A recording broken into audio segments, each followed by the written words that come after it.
What's up? What's up, Gazoo? What's up?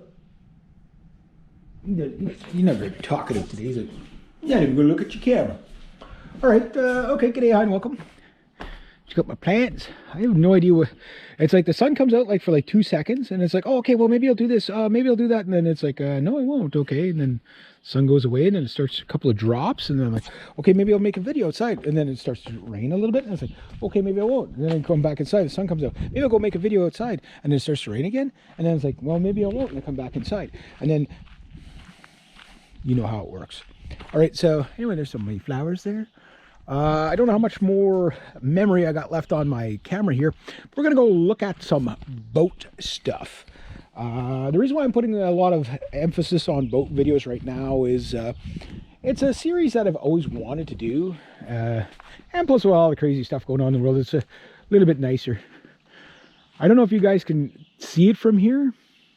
When the sun comes out, because I polished up the deck a bit, you can see like a bit of a glow on my boat. My boat is glow. It's got a halo because it's such a beautiful boat. I got to do the sides. I know that's hopefully this week if the weather allows for it, but I got so much stuff to do this week.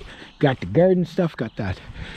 Okay, boat hull design. Now I talked about a keel stuff. I went really crazy with the keel discussion. So this is what you call a cutaway keel, so to speak, a fin keel cutaway design. So you got a skegged rudder, and you have yourself a nice, 4'2" draft shoal style. Well, it's not really a shoal keel, but it's kind of like a cutaway keel. So it's longer than it is deep. Although the deeper high aspect ratio keels that are deeper than they are long tend to point better and tack better and stuff like that. These tend to be better for cruising.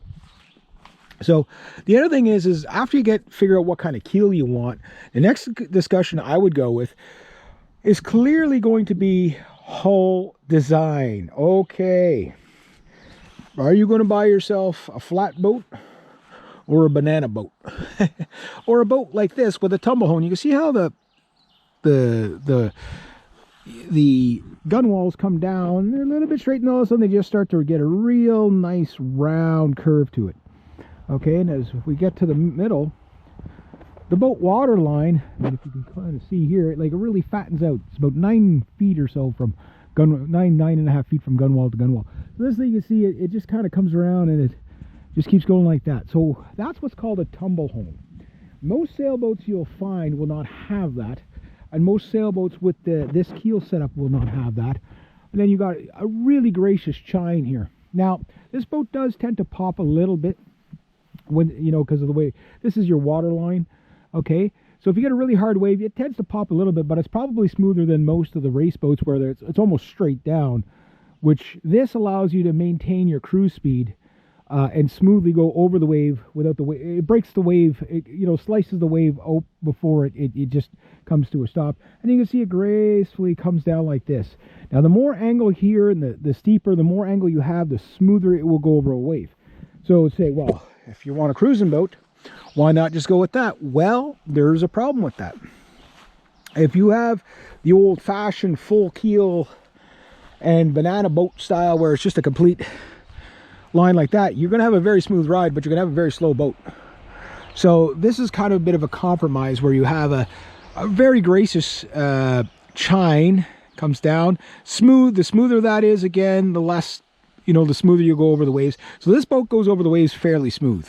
And with the tumble hone, as we see on the sides, it will rock in the seas very, very, very smooth. It's kind of an interesting boat. The more you lean it over, the more it'll basically, the longer your water line. But this, with a tumble hone, it's a little different than a straight gunwale where the sides of the boat, what happens is the more you lean over it, you hit a point where it actually becomes more buoyant because you actually have more boat in the water, and it actually allows your boat to stay more upright, which means smoother. So in a boat this size, which is 26 feet, you're going to have a hard time finding a boat with this recipe. You'll probably find boats with tumble hones are usually double enders. Oops, we'll go around this way, where The back of the boat is really rounded, which allows, again, the sea to smoothly go around it rather than push you all around. Where if you have like a race boat where it's more squared off, you tend to bump around a lot more. Well, this is kind of a little bit of a mix. The transom isn't that big on it. It's a nice looking transom.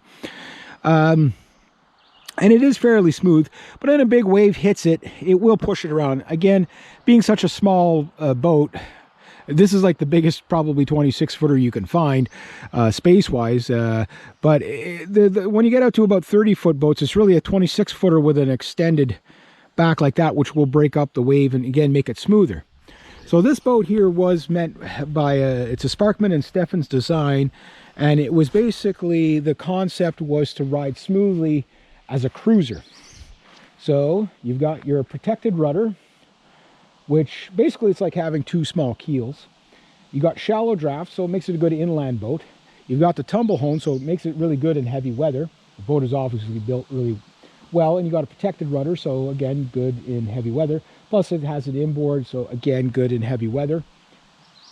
Not too big of a transom on the back and too squared off. And again, up in the cockpit, we'll talk about that, but it also, it takes a lot for water to come into this boat. I'll just tell you that from experience of sailing it. And you can see it has a fairly gracious chine. It's definitely not super flat on the bottom. It's quite V-hulled, so it'll ride the wave and track super well. And when it hits a wave, it'll smoothly go over it. And that's the kind of design you have. Now, the trade-off is you have more of a V shape to the bottom of the boat, which means, yes, it'll track well, but now you have all this here is the water line down, so that means that's all drag. All that there is slowing down your boat. This boat's not super fast. I call it a slow boat. It's like a 4.5, 5-knot cruise boat at 15 knots of wind or so. Probably pretty average from the, it's been a while since, it's been years since I sailed it. But you can see what I mean, how much all the gold copper area is basically in the water. If this was a race boat, you can see where the white line is. That would almost be flush, and that would have very little drag, and that would allow you to go really fast, but you might be bumping around and, slamming a little bit more. This boat doesn't slam. If you're getting slamming on this boat, you're in really rough seas, or you're hitting shoal. You're hitting the shoal. That's the only time this boat will slam. Other than that, it just smoothly goes up over the wave, and it'll smoothly rock back and forth in the wave. And the reason why I say you're going to have a hard time finding, there's no other 26-footer I know that has quite this, where it's either a full-length keel with a tumble hone, and like the whole old-fashioned banana boat stuff. Remember, the Sparkman and Steffens designs kind of, that's boats that they're really not like the America's Cup boats. That's what they're not, the big gigantic J boats, not your J24s, but like, your J108s, 108, 160-foot boats or whatever they are, America's Cup stuff. This is kind of the scaled down version of what they built, but also trimmed up for a more inland waterway kind of boat. So the boat that it came off of was a actual MORC, Midget Ocean Racer Club boat, which was known as the Hughes 500, which was a 25-footer. Exact same hull, but a very flush, really sexy racing kind of deck, and a 5-foot fin keel. Everything else the same, and a step mast. That boat is like built like a tank. This is built like a tank. The other one was like built like a super tank. So very strong boat, gun walls, all that stuff. The hull design you pick for a cruising boat will have obviously ride smoother in the water than a boat that has a more edgy, squared off, which will probably produce more speed. So when you're picking a racer cruiser or a cruiser racer, that one's pretty much just a cruiser. If I don't know if I could ever win a race with it unless I'm racing other Hughes 26s. Its performance handicap is 248 or something like, or 238. So it's not a very fast boat at all. You know what I mean? It's not a very fast boat at all. Where if you look at something like I think a Mirage is like 170 something, or no, sorry, a 71. Like, it's like crazy.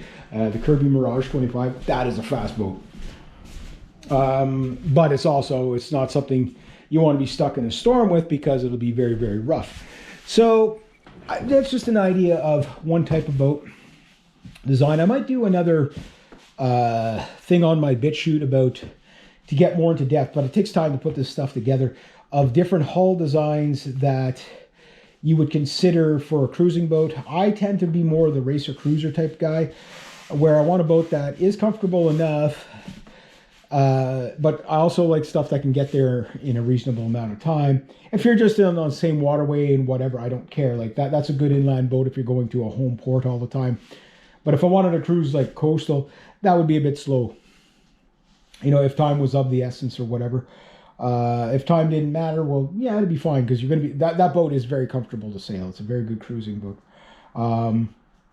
Yeah, so anyway, I just thought I'd cover that. It's just an interesting little topic. There you go. Have yourselves a great day, eh?